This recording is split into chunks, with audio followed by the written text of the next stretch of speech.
I know you'll come for me, Mace. You should never have sent me to Harun Kal. And I should never have come. But what's done can never be undone. I know you think I've gone mad. I haven't. What's happened to me is worse. I've gone sane. And nothing is more dangerous than a Jedi who is finally sane. This was the end of a message Depa Billaba sent to her old master during the Battle of Harun Kal, 5 months into the Clone Wars. The message was received alongside terrible reports from the front lines. Billaba had fallen to the dark side and participated in genocide on Harun Kal. This was a particularly shocking turn of events, as Billaba had been one of the Jedi Council's most esteemed members for over a decade. It was unthinkable that she could have fallen so far, but she did, and in this video, we're going to tell the story of why.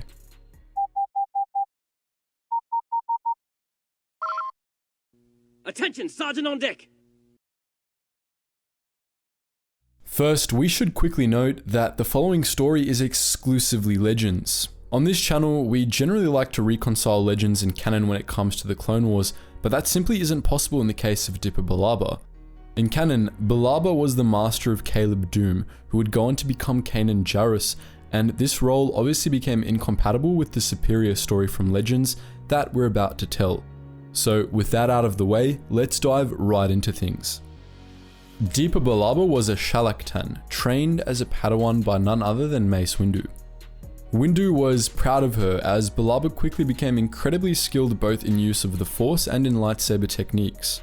She chose the path of a Jedi consular, focusing on the study of diplomacy and the use of the Force and becoming particularly skilled in telekinesis, stealth and Force empathy, which allowed her to feel the innermost thoughts of other beings.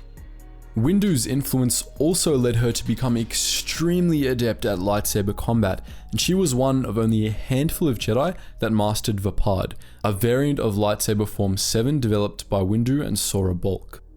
Vapad brought the user close to the dark side, requiring them to invest in themselves in a fight and channel the fury and anger of their opponent back toward them. For this reason, its use was highly restricted, but Windu saw fit to teach it to Billaba as he believed she could handle it.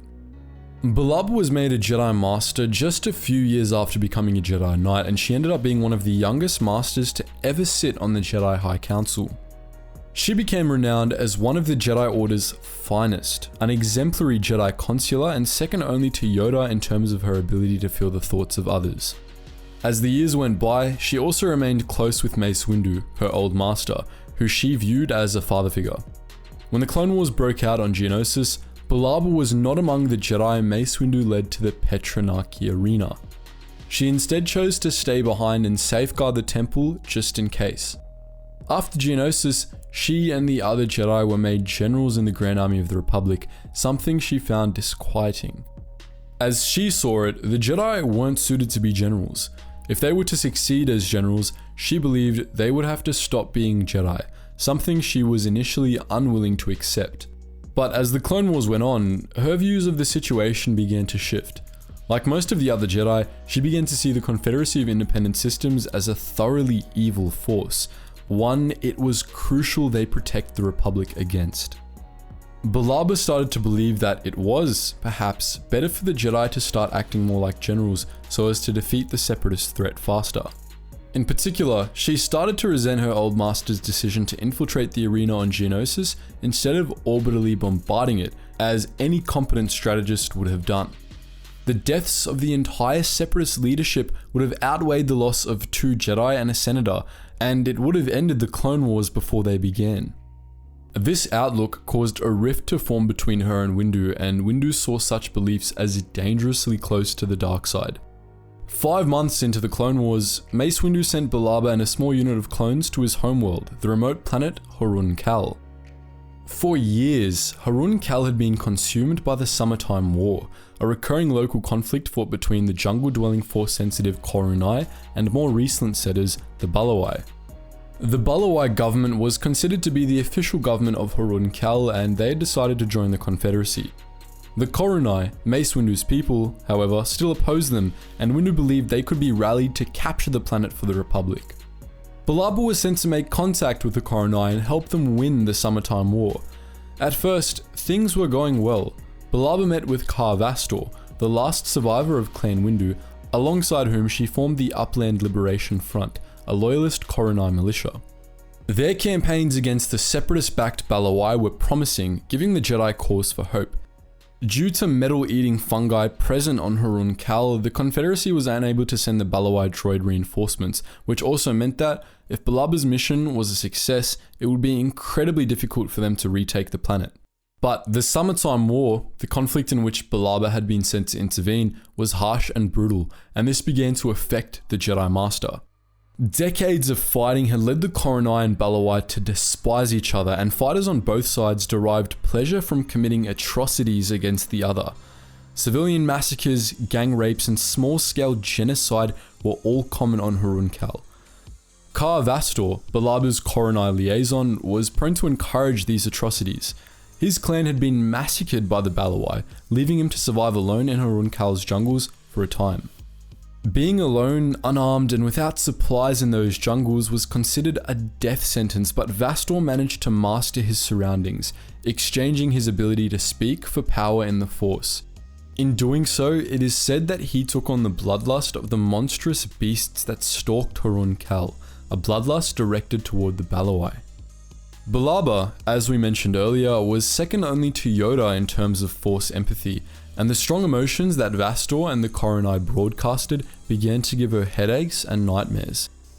The sheer glee with which the Koronai butchered their enemies started to have an influence on her, feeding her growing disillusionment with the Jedi ways and increasing how close Vapad brought her to the brink. Slowly, she started to lose her sanity, and one day she snapped and fell to the dark side, joining the Koronai as they slaughtered a band of Balawai innocents. She recorded the whole thing and sent the record to Coruscant in the mouth of a Balawai corpse, knowing it would lead Mace Windu home. Windu came to Hurun Kal, arrested Billaba for crimes against civilization, and deprived her of the rank of Jedi Counselor. As he attempted to take her back to Coruscant, however, the Balawai attacked, and Windu ended up releasing Billaba and returning her lightsaber. One last time, the two fought side by side, with Billaba holding off the Balawai as Windu attempted to find the leader of the Balawai militia, Colonel Lors Gepton. After the Balawai were defeated, Windu left Billaba in the custody of a group of clones while he sought out the colonel. When Billaba killed the clones and escaped, things became a little more complicated. Billaba reunited with Vastor, who rallied the radicals in the Koronai militia and marched toward Pelek Bau, the Balawai capital, with the intent of burning it to the ground.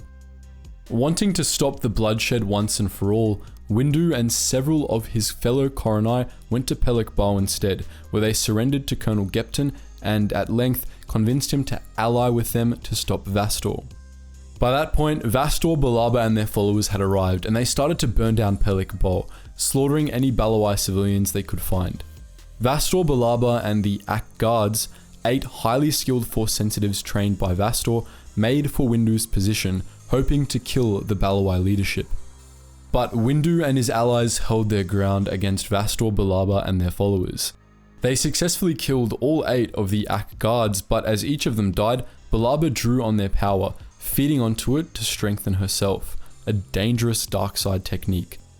After the last Ak Guard fell, Billaba feigned death, collapsing in a bid to lure Windu closer. When he approached, she stabbed him in the stomach. Using the Force to keep himself alive, Windu fought one last battle against Billaba, in which he came close to defeat. However, he managed to overcome his former apprentice by turning her own trick against her. He collapsed in turn, faking his own death. The shock of this seemingly snapped Billaba back into sanity. Horrified by what she had done, she attempted to kill herself, but one of Windu's allies shot her lightsaber out of her hand, and she fell into a coma instead. She and Ka Vastor were apprehended for crimes against civilization and brought back to Coruscant. Billaba was placed under the care of the Jedi healers who attempted to revive her. But while her physical condition quickly returned to normal, she never awoke from her coma. Windu believed this was probably for the best, for if she did wake, she would have been exiled from the Jedi Order and put on trial for genocide. Her seat on the Jedi Council was given to Obi-Wan Kenobi, and the Order tried to collectively forget the incident. But the spectre of Depa Billaba loomed over the Jedi Order until its dying days, a reminder of how even their greatest Jedi could fall. So that's the story of Depa Billaba, the Jedi Master who became a genocidal maniac. But what do you think? Are there other Jedi you'd like to see us cancel? Let us know in the comment section below.